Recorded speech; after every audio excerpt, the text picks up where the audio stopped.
संन्यास सहित आत्मज्ञान का निरूपण। फिर इस याज्ञवल्क्य से कौशिक के कहुल ने पूछा। उसने हे याज्ञवल्क्य के इस प्रकार संबोधित करके कहा, जो भी साक्षात अपरोक्ष ब्रह्म और सर्वांतर आत्मा है उसकी तुम मेरे प्रति व्याख्या करो। यह सुनकर याज्ञवल्क्य ने कहा, यह तुम्हारा आत्मा सर्वांतर है। कहुल, याज्ञवल्क्य यह सर्वांतर कौन सा है? याज्ञवल्क्य, जो क्षुधा, पिपासा, शोक, मोह, जरा और मृत्यु से परे है। उस इस आत्मा को ही जानकर ब्राह्मण पुत्रेषणा, वित्तेषणा और लोकेषणा से अलग हटकर भिक्षाचार्य से विचरते हैं। जो ही पुत्रेषणा है वही वित्तेषणा है, और जो वित्तेषणा है वही लोकेषणा है। ये दोनों ही साधन इच्छाएं ऐषणाएं ही हैं। अतः ब्राह्मण पांडित्य आत्मज्ञान का पूर्णतः संपादन कर आत्मज्ञान रूप बल से स्थित रहने की इच्छा करे। फिर बाल्य और पांडित्य को पूर्णतः प्राप्त कर वह मुनि होता है, तथा अमौन और मौन का पूर्णतः संपादन करके ब्राह्मण कृतकृत्य होता है। वह किस प्रकार ब्राह्मण होता है? जिस प्रकार भी हो ऐसा ही ब्राह्मण होता है। इससे भिन्न और सब आर्त अर्थात नाशवान है। तब कौशिक के कहुल चुप हो गया। फिर इस याज्ञवल्क्य से कहुल नाम वाले कौशिक के कुशीतक के पुत्र ने पूछा, हे याज्ञवल्क्य, इस प्रकार पूर्वक संबोधन द्वारा अभिमुख करके उसने कहा, जो भी साक्षात अपरोक्ष ब्रह्म है और जो सर्वांतर आत्मा है उसकी तुम मेरे प्रति व्याख्या करो, जिसको जानकर पुरुष बंधन से मुक्त हो जाता है। याज्ञवल्क्य ने कहा, यह तुम्हारा आत्मा है। यह प्रश्न होता है कि उस शस्त्र और कहुल ने एक ही आत्मा के विषय में पूछा है या समान लक्षणों वाले भिन्न आत्माओं के विषय में? उत्तर, विभिन्न आत्माओं के विषय में मानना ही अच्छा है, क्योंकि प्रश्नों में पुनरुक्ति का दोष न आना ही उचित है। यदि उस शस्त्र और कहुल दोनों के प्रश्नों से एक ही आत्मा बतलाना अभीष्ट होता तो उसका ज्ञान तो एक ही प्रश्न से हो जाता है। अतः उसके विषय में दूसरा प्रश्न करना निरर्थक ही होगा, तथा इस वाक्य की अर्थवाद रूपता मानी नहीं जा सकती। अतः ये क्षेत्रज्ञ और परमात्मा संज्ञक भिन्न भिन्न आत्मा ही हैं। इस प्रकार कोई कोई विद्वान व्याख्या करते हैं। ऐसा कहना ठीक नहीं है, क्योंकि तुम्हारा ऐसी प्रतिज्ञा की गई है, अर्थात उत्तर में ऐसी प्रतिज्ञा की गई है कि यह तुम्हारा आत्मा है, और एक ही देह इंद्रिय संघात के दो आत्मा होने संभव नहीं है, क्योंकि एक देह इंद्रिय संघात एक ही आत्मा से आत्मवान होता है। उशस्त का आत्मा अन्य हो और कहुल का अन्य हो, ऐसा उनमें जाततः भेद नहीं हो सकता, क्योंकि दोनों का अगणत्व, मुख्यत्व, आत्मत्व और सर्वांतरत्व उत्पन्न नहीं हो सकता। यदि दो में से एक ब्रह्म मुख्य है तो दूसरे का गौण होना अवश्यंभावी है। इसी प्रकार उनका आत्मत्व और सर्वांतरत्व नहीं हो सकता, क्योंकि उन पदार्थों में विरुद्धता है। अभिप्राय है कि यदि एक सर्वांतर ब्रह्म आत्मा मुख्य होगा तो दूसरे को अवश्य असर्वांतर, अनात्मा और अमुख्य होना चाहिए। अतः एक ही का कुछ विशेष विवक्षा से दो बार श्रवण हुआ है, और जो बात दूसरे प्रश्नांतर में पूर्व प्रश्न के ही समान कही गई है उतना पहले ही प्रश्न का अनुवाद है, क्योंकि उसी का कुछ विशेषता बतलानी है जो अभी बताई नहीं गई है। वह विशेषता क्या है सो बतलाया जाता है। पूर्व प्रश्न में जिसका ये प्रयोजकों सहित बंध बतलाया गया है वह देह आदि से व्यतिरिक्त आत्मा है। दूसरे प्रश्न में उसी आत्मा का क्षुधा आदि संसार धर्मों से परे होना ये विशेषता बतलाई जाती है, जिस विशेषता का संन्यास पूर्वक ज्ञान होने पर पुरुष पूर्वोक्त बंधन से मुक्त हो जाता है। अतः इष्ट आत्मा इस वाक्य तक इन दोनों प्रश्न और उत्तरों की समानार्थता ही है। शंका, किंतु एक ही आत्मा का क्षुधा आदि से अतीत और उनसे युक्त होना, ये विरुद्ध धर्म समवायित्व किस प्रकार संभव है? समाधान, ऐसी बात नहीं है, क्योंकि इसका तो परिहार किया जा चुका है। उसका संसारित्व नाम रूपात्मक विकार रूप जो देह इंद्रिय संघात है, उस उपाधि भेद के संपर्क से होने वाली भ्रांति मात्र है। ऐसा हम अनेकों बार कह चुके हैं तथा विरुद्धार्थवाची श्रुतियों की व्याख्या के प्रसंग में भी ये बात कही जा चुकी है। जिस प्रकार की रज्जु, शुक्ति और आकाश आदि दूसरों के आरोपित किए धर्मों से युक्त होकर सर्प, रजत और मलिन प्रतीत होती हैं, किंतु वे स्वयं शुद्ध रज्जु, शुक्ति और आकाश आदि ही हैं। इस प्रकार पदार्थों के विरुद्ध धर्म समवाय होने में कोई विरोध भी नहीं है। शंका, किंतु नाम रूप उपाधि की सत्ता स्वीकार करने पर तो एक ही अद्वितीय ब्रह्म है, यह नाना कुछ नहीं है। इन श्रुतियों से विरोध होगा, ऐसा कही तो? समाधान, नहीं। इस शंका का तो जल और फेन के दृष्टांत से तथा मृतिका आदि के दृष्टांत से परिहार किया जा चुका है। जिस समय श्रुति का अनुसरण करने वाले पुरुषों द्वारा अन्य रूप से निरूपण किए जाने वाले नाम और रूप परमार्थ दृष्टि से मृतिका आदि के विकार तथा जल, फेन और घट आदि के विकार के समान ही परमात्म तत्व से वस्तुतः कोई भिन्न पदार्थ नहीं रहते, तब उसकी दृष्टि की अपेक्षा से ही एक ही अद्वितीय है, यहाँ नाना कुछ नहीं है। इस परमार्थ दृष्टि का बोध होता है। किंतु जिस समय रज्जु, शुक्ति और आकाश के स्वरूप के समान किसी से भी अछूते स्वभाव वाला होकर अपने निज रूप से विद्यमान रहते हुए भी ब्रह्म के स्वरूप का स्वाभाविक अविद्या के कारण नाम रूप जनित देह इंद्रिय रूप उपाधि से अलग करके निश्चय नहीं किया जाता और स्वाभाविक नाम रूप उपाधि की ही दृष्टि रहती है, उस समय है ब्रह्म से भिन्न वस्तु की सत्ता से संबंध रखने वाला सारा व्यवहार रहता है। तथा ये भेदकृत मिथ्या व्यवहार तो जिनकी दृष्टि में ब्रह्म तत्व से भिन्न वस्तु है और जिनकी दृष्टि में नहीं है, उन दोनों को ही रहता है। किंतु जो परमार्थवादी हैं, वे कौन सी वस्तु तत्वतः है और कौन सी नहीं है, इस प्रकार श्रुति के अनुसार वस्तु का निरूपण किए जाने पर यही निश्चय करते हैं कि संपूर्ण व्यवहार से रहित एक अद्वितीय ब्रह्म ही सत्य है। इसलिए उनका व्यवहार रहने में भी कोई विरोध नहीं है। हम परमार्थ निश्चय की निष्ठा में किसी अन्य वस्तु की सत्ता स्वीकार नहीं करते। जैसा कि एक ही अद्वितीय ब्रह्म है, वह अंतर्बाह्य शून्य है इत्यादि श्रुतियों से सिद्ध होता है। और नाम रूप व्यवहार काल में अविवेकियों की दृष्टि में भी क्रिया, कारक और फल आदि का सम्यक व्यवहार नहीं होता, ऐसा प्रतिषेध भी नहीं किया जाता। अतः शास्त्रीय और लौकिक सारा ही व्यवहार ज्ञान और अज्ञान की अपेक्षा से है, इसलिए इसमें विरोध की कोई शंका नहीं हो सकती। परमार्थ और समव्यवहार कृत व्यवहार तो सभी वादियों के लिए अपरिहार्य है। अब पारमार्थिक आत्म स्वरूप की अपेक्षा से ही पुनः प्रश्न किया जाता है, हे याज्ञवल्क्य, वह सर्वांतर आत्मा कौन सा है? इस पर याज्ञवल्क्य ने कहा, जो अश्नाया पिपासा, अश्न की इच्छा अश्नाया है और पीने की इच्छा पिपासा, उन अश्नाया और पिपासा को जो अतिक्रमण किए हुए है। इस प्रकार इसका आगे से संबंध है। अविवेकी पुरुष आकाश को तलमल आदि युक्त मानते हैं, तो भी वस्तुतः वे उनसे अछूते स्वभाव वाला होने के कारण तलमल को अतिक्रमण किए हुए हैं। इसी प्रकार यद्यपि मूढ़ लोग मैं भूखा हूँ, मैं प्यासा हूँ, ऐसा मानकर ब्रह्म को भूख प्यास से युक्त समझते हैं, तो भी उनसे असंतुष्ट स्वभाव वाला होने के कारण वे परमार्थता उनका अतिक्रमण ही किए हुए हैं। इस विषय में वे लोक दुख से लिप्त नहीं होता, उससे वाहे है, ऐसी श्रुति भी है। तात्पर्य यह है कि वह अविद्वान पुरुषों द्वारा आरोपित दुख से लिप्त नहीं होता।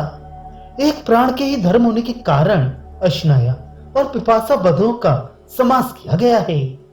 शोकम मोहम, इनमें शोक ये काम है। इष्ट वस्तु के लिए चिंतन करने वाले का जो अरमण खेद है, वह तृष्णाभिभूत मनुष्य के काम का बीज होता है, क्योंकि उससे काम उत्तेजित होता है। मोह विपरीत प्रतीति से होने वाला अविवेक यानी भ्रम है। यही समस्त अनर्थों के उत्पत्ति के बीज भूता अविद्या है। शोक और मोह के कार्य भिन्न हैं, इसलिए इनका समास नहीं किया गया। इन दोनों का अधिकरण मन है। इनको तथा शरीर जिनका अधिकरण है, उन जरा और मृत्यु को भी आत्मा अतिक्रमण किए हुए है। जरा ये देह इंद्रिय संघात का विपरिणाम है। झुर्रियां पड़ जाना, बाल पक जाना आदि इसके चिन्ह हैं, तथा मृत्यु शरीर का विच्छेद और विपरिणाम का अंत हो जाना है। उन शरीर रूप अधिकरण वाले जरा मृत्यु का वह अतिक्रमण किए हुए है।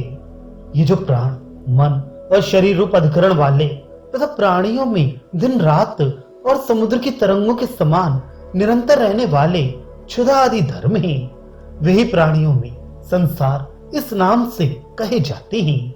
किंतु यह जो दृष्टि का दृष्टा आदि लक्षण वाला साक्षात अव्यवहित और अपरोक्ष अगौड़ सर्वांतर ब्रह्मा से लेकर स्थावर पर्यंत समस्त भूतों का आत्मा है, वे मेघादि मलों से आकाश के समान कभी संसार धर्मों से स्पर्श नहीं किया जाता। उस इस आत्मा स्वरूप को ये सर्वदा संपूर्ण संसार धर्मों से रहित नित्य तृप्त परब्रह्म मैं हूँ, ऐसा जानकर ब्राह्मण लोग, क्योंकि व्युत्थान अर्थात संन्यास में ब्राह्मणों का यह अधिकार है, इसलिए यहाँ ब्राह्मण पद ग्रहण किया गया। व्युत्थाय विपरीत भाव से उत्थान करके, कहां से उत्थान करके, सो बताते हैं पुत्रेषणा से। पुत्र के लिए जो ऐषणा अर्थात इच्छा होती है, उसे पुत्रेषणा कहते हैं। मैं पुत्र के द्वारा ये लोक जीतूंगा, इसलिए लोक जय के साधन पुत्र के प्रति जो इच्छा होती है, वही पुत्रेषणा है। यहाँ ऐषणा से स्त्री परग्रह लक्षित होता है। भाव ये है कि स्त्री संग्रह ना करके तथा वित्तेषणा से उत्थान करके कर्म के साधन भूत गौ आदि मनुष्य वित्त को इस भाव से ग्रहण करना कि इसके द्वारा कर्म करके मैं प्रतिलोक पर विजय प्राप्त करूंगा, अथवा विद्या संयुक्त कर्म से देवलोक या केवल हिरण्यगर्भ विद्या रूप दैव वित्त से देवलोक प्राप्त करूंगा।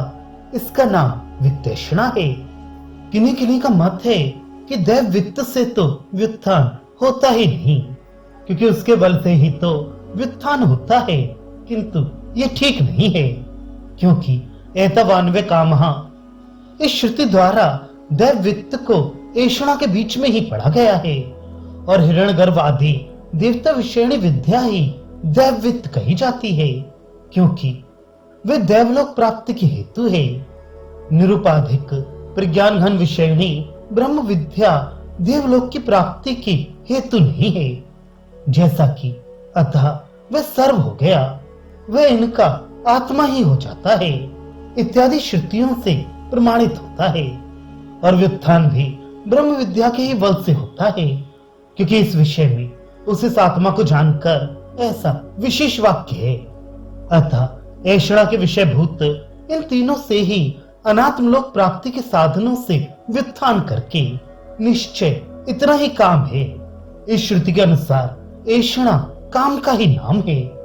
तात्पर्य है कि अनात्म लोक की प्राप्ति के इस त्रिविध साधन में तृष्णा न करके भिक्षाचर्या करते हैं। साधन संबंध में सारी इच्छा फलेच्छा ही है, इसलिए श्रुति ऐसी व्याख्या करती है कि एक ही ऐषणा है। किस प्रकार जो भी पुत्रेषणा है वही वित्तेषणा है, क्योंकि उनका दृष्ट फल में साधन होना समान है, और जो वित्तेषणा है वही लोकेषणा है, क्योंकि वह फल के ही लिए होती है। सब लोग फल रूप प्रयोजन से प्रेरित होकर ही सारे साधनों को स्वीकार करते हैं। अतः एक ही ऐषणा है। जो लोकेषणा है उसका साधन के बिना संपादन नहीं किया जा सकता, क्योंकि इस प्रकार साध्य साधन भेद से ये दोनों ऐषणाएं ही हैं। अतः ब्रह्मवेत्ता के लिए कर्म और कर्म का साधन दोनों ही नहीं है। अतः जो पूर्ववर्ती ब्राह्मण थे वे संपूर्ण कर्म और देव पीड़ित एवं मनुष्यलोक संबंधी यज्ञोपवीत संपूर्ण कर्म साधनों को छोड़कर, क्योंकि उन्हीं से देव पीड़ित और मनुष्य लोक संबंधी कर्म किए जाते हैं। जैसा कि मनुष्यों के लिए निवीत, पितरों के लिए प्राचीन वीत और देवों के लिए उपवीत है, इस श्रुति से ज्ञात होता है। अतः पूर्ववर्ती ब्राह्मण ब्रह्मवेत्ता लोग कर्म और कर्म के साधन यज्ञोपवीत आदि से व्युत्थान कर परमहंस परिव्राजक भाव को प्राप्त होकर भिक्षाचर्या करते हैं। भिक्षा के लिए विचरना भिक्षाचर्या है, उसका चरण आचरण करते हैं। जो केवल आश्रम मात्र में रहने वालों के जीवन का साधन और संन्यास का अभिव्यंजक है, उस त्रिदंड आदि स्मार्ट चिन्ह को त्याग कर भिक्षा करते हैं। बाह्य चिन्हों से रहित एवं विद्वान होकर, जैसा कि इसलिए यति अलिंग, धर्मज्ञ, अव्यक्त लिंग और अव्यक्ताचार होता है इत्यादि स्मृतियों से ज्ञात होता है, तथा परिव्राट विवर्ण वस्त्र युक्त मुंडित और अपरग्रह होता है इत्यादि श्रुति से, और शिखा के सहित केशों को काट कर यज्ञोपवीत को त्याग कर इत्यादि वाक्य से भी सिद्ध होता है। पूर्व पक्षी किंतु व्युत्थान करके भिक्षाचर्या करते हैं, ऐसा वर्तमान कालिक प्रयोग होने के कारण ये अर्थवादी है। लिंग, लोट, तव्य इन विधि सूचक प्रत्ययों में से तो यहाँ किसी का भी श्रवण नहीं है। अतः केवल अर्थवाद के ही कारण श्रुति स्मृति विहित यज्ञोपवीत आदि साधनों में से किसी का भी त्याग नहीं कराया जा सकता। यज्ञोपवीत का तो अध्ययन, याजन अथवा यजन करना चाहिए। पारिव्राज्य में भी अध्ययन तो विहित है ही। वेद का त्याग करने से शूद्र हो जाता है, इसलिए वेद का त्याग न करें। आप स्तंभ ने भी कहा है, वाणी का त्याग करने वाले को केवल स्वाध्याय ही करना चाहिए, तथा वेद का त्याग, वेद की निंदा, कूट साक्ष्य, मित्र का वध तथा गहरित अन्न और भक्ष्य करना, ये 6 सुरापान के समान है। इस प्रकार वेद त्याग में दोष सुना गया है। गुरु, वृद्ध और अतिथियों की उपासना में, होम में, जप कर्म में, भोजन में, आचमन में और स्वाध्याय में यज्ञोपवीति होना चाहिए। इस प्रकार श्रुति और स्मृतियों में परिव्राजकों के धर्मों में भी गुरु की उपासना, भोजन और आचमन आदि कर्मों का कर्तव्य रूप से विधान किया गया है। इसलिए गुरु आदि की उपासना के अंग रूप से यज्ञोपवीत का विधान होने के कारण उसका परित्याग उचित नहीं माना जा सकता। यद्यपि ऐषणाओं से व्युत्थान करने का विधान है ही, तथापि पुत्र आदि 3 ऐषणाओं से व्युत्थान करना चाहिए। सारे ही कर्म और कर्म साधनों से व्युत्थान करने की आवश्यकता नहीं है। सबका परित्याग करने पर तो अविहित का अनुष्ठान और यज्ञोपवीत आदि विहित का परित्याग हो जाएगा, और इस प्रकार तो विहित का पालन न करने और निषिद्ध कर्म का आचरण करने के कारण महान अपराध हो जाएगा।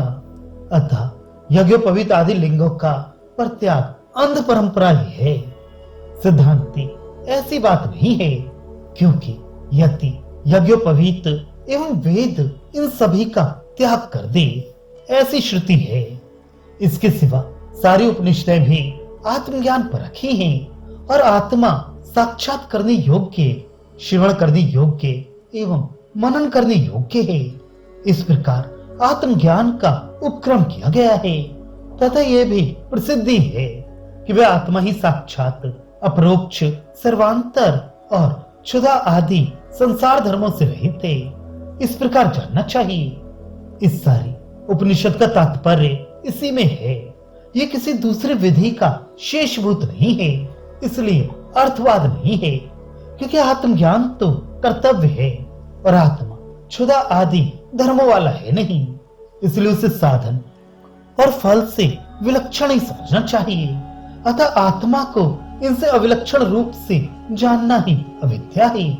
जैसा कि ये ब्रह्म अन्य है और मैं अन्य हूँ, ऐसा जो जानता है वह नहीं जानता, जो यहाँ नानावत देखता है वह मृत्यु से मृत्यु को प्राप्त होता है। निरंतर एक रूप से ही देखना चाहिए, एक ही अद्वितीय ब्रह्म है, वह तू है इत्यादि श्रुतियों से विदित होता है। कर्म फल और उसके साधन तो क्षुधा आदि सांसारिक धर्मों से अतीत आत्मा से भिन्न अविद्या के अंतर्गत है। जैसा कि जहां द्वैत सा होता है, ये अन्य है मैं अन्य हूं, ऐसा जो जानता है वह नहीं जानता, और जो इससे अन्य प्रकार से जानते हैं इत्यादि सैकड़ों श्रौत वाक्यों से सिद्ध होता है। इसके सिवा एक ही पुरुष में विद्या और अविद्या साथ साथ रह नहीं सकती, क्योंकि उनमें अंधकार और प्रकाश के समान परस्पर विरोध है।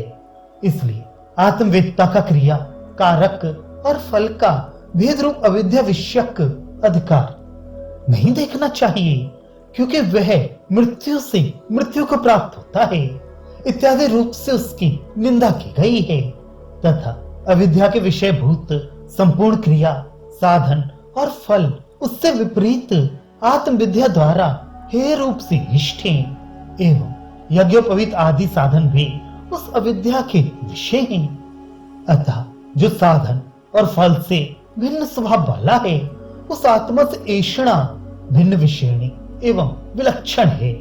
ये साधन और फल दोनों ऐषणाएं ही हैं।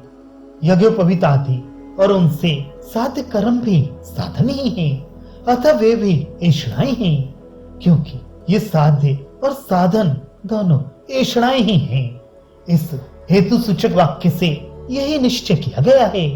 अतः यज्ञोपवीत आदि साधन से और उससे साध्य कर्मों से व्युत्थान का विधान करना अभीष्टी है, क्योंकि वे अविद्या के विषय एवं ऐषणा रूप हैं और इनका त्याग ही अभीष्ट है। पूर्व पक्षी किंतु उपनिषदें तो आत्मज्ञान पर रखें, इसलिए व्युत्थान श्रुति उसकी स्तुति के लिए है, वह विधि नहीं है। सिद्धांति ऐसी बात नहीं है, क्योंकि जिसकी विधि करनी अभीष्ट है उस विज्ञान का और इसका श्रुति ने एक ही कर्ता बतलाया है।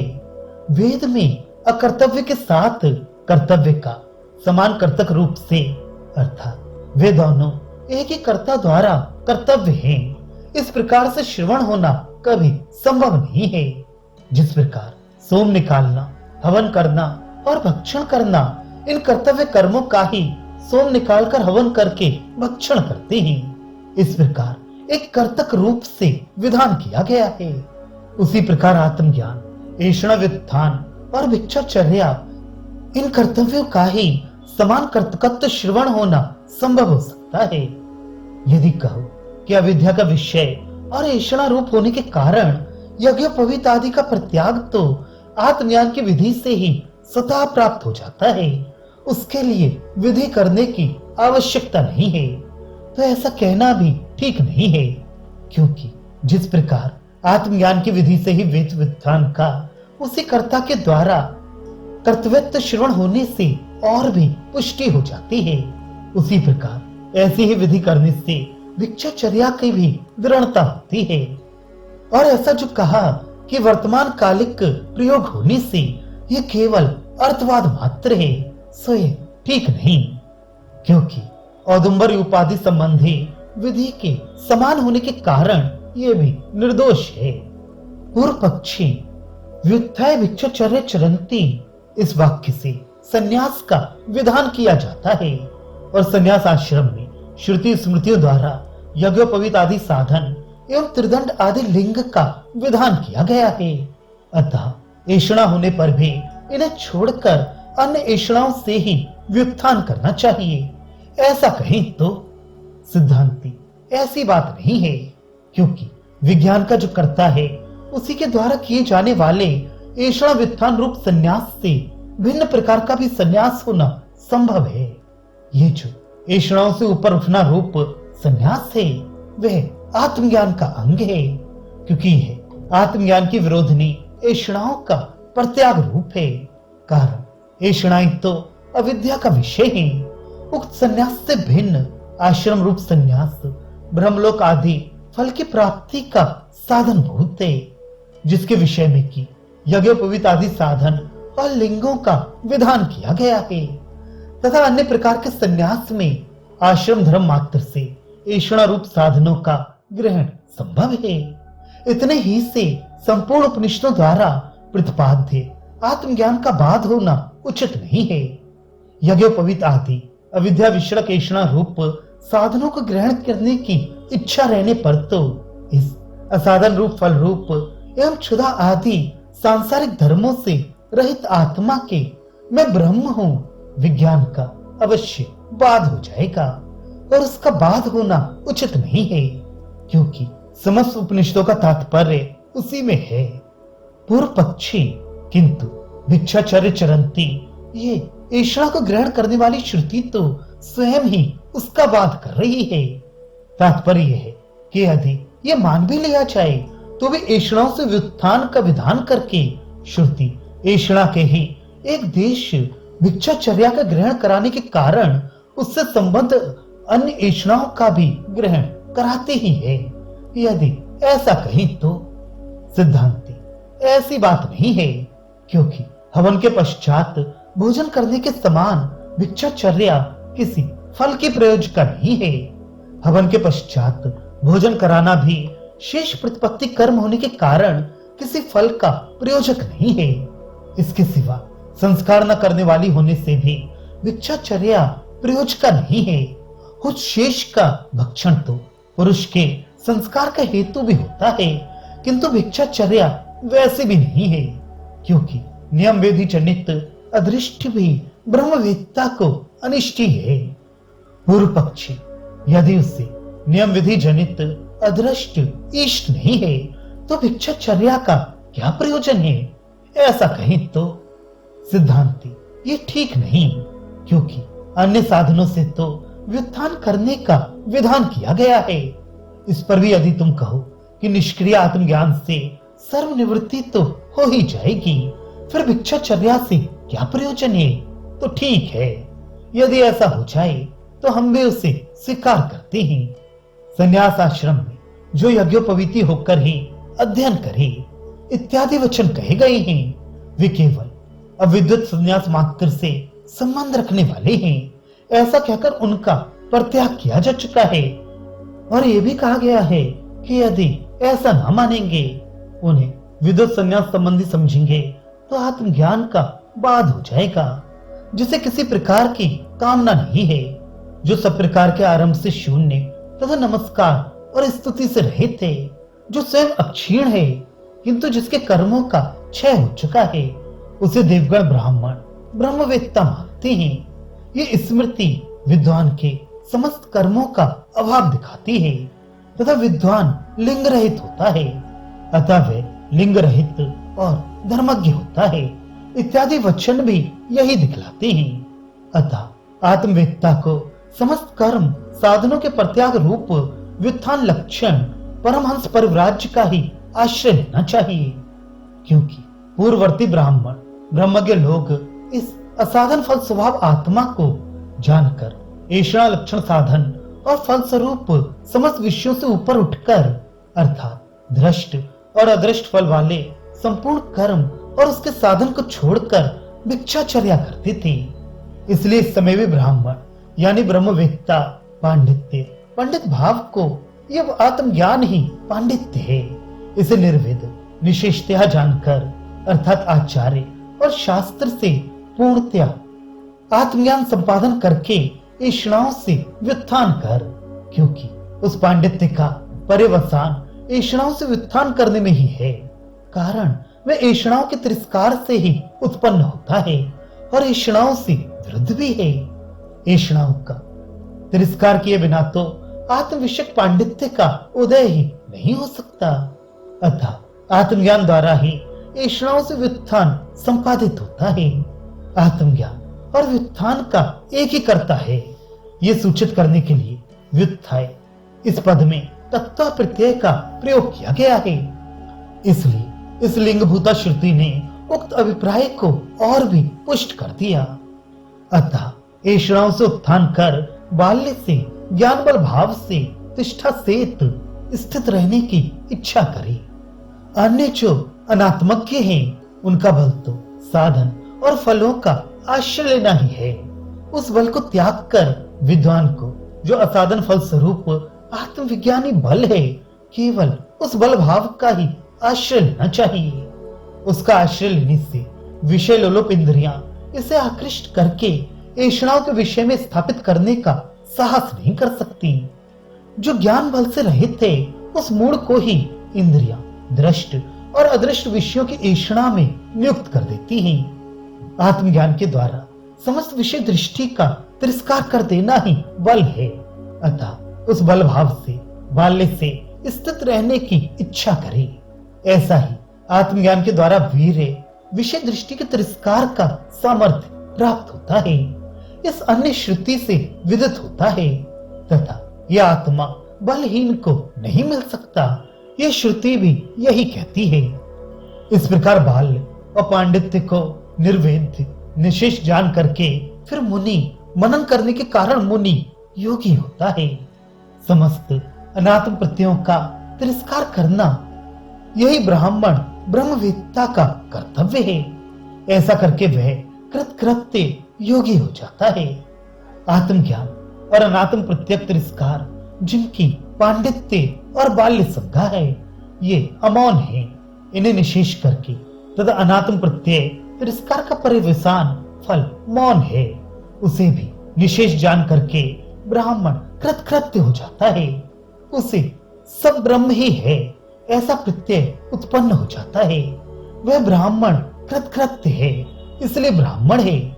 उस समय उसे उपचार शून्य ब्राह्मणत्व प्राप्त हो जाता है। इसी से श्रुति कहती है, वह किससे अर्थात किस आचरण से ब्राह्मण हो सकता है? उत्तर, जिससे अर्थात जिस आचरण से भी हो वह ऐसा ही होगा। तात्पर्य यह है कि जिस किसी भी आचरण से हो उससे ऐसा यानी ऐसे लक्षण वाला ही ब्राह्मण होता है। जिस किसी भी आचरण से यह कथन स्तुति के लिए है, अर्थात ऐसा कहकर ये जो ब्राह्मण अवस्था है उसकी स्तुति की जाती है। इससे आचरण में अनादर प्रदर्शित नहीं होता। अतः इस क्षुधा आदि रहित आत्म स्वरूप नित्य तृप्त ब्राह्मण पद में स्थित होने से भिन्न जो अविद्या की विषयभूत ऐषणा रूप अन्य वस्तुएं हैं, वे आर्त विनाशी आरती से व्याप्त अर्थात स्वप्न माया और बरु मरीचिका के जल के समान असार हैं। केवल एक आत्मा ही नित्य मुक्त है। तब कौशिक के कहोल उपरत हो गया।